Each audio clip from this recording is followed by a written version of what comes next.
Hey guys, I'm back. Today I'm going to do a simple fishtail braid in my hair. It is a very easy braid to do on yourself because it's only 2 strands. Now my hair is layered and I'm afraid that some of those pieces at the back will start falling out as the day goes on.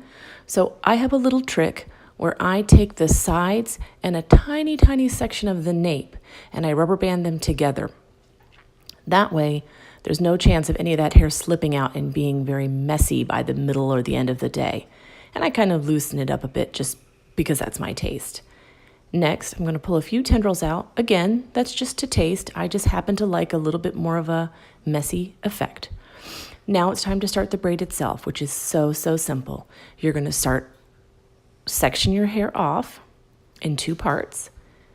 Let's call it section 1 and section 2. So I'm going to take a small subsection from section 1. I'm going to cross it over and grab it into section 2.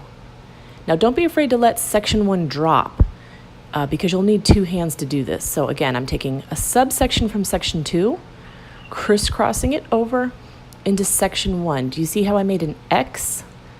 It's very easy. I would say a little professional trick here would be not being afraid to letting the section drop at first as you're first making your crosses.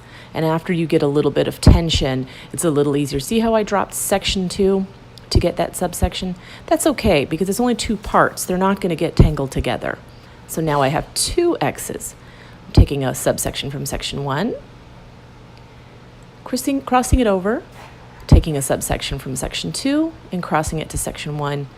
And I'm just repeating these steps over and over again. So I'm just sectioning off a small piece from section 2. See there, I'm not afraid to drop it. I dropped it, picked it back up, dropped section 1, grabbed a small piece.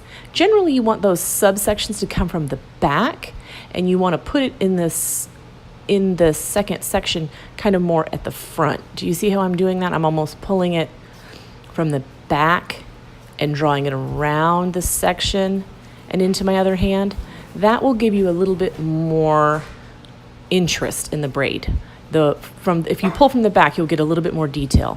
And also, the smaller the subsections, the better as well. So if you were to take a little bit more time than I did here, you would have an even more of a detailed braid. But I don't mind it. I really like an underdone look.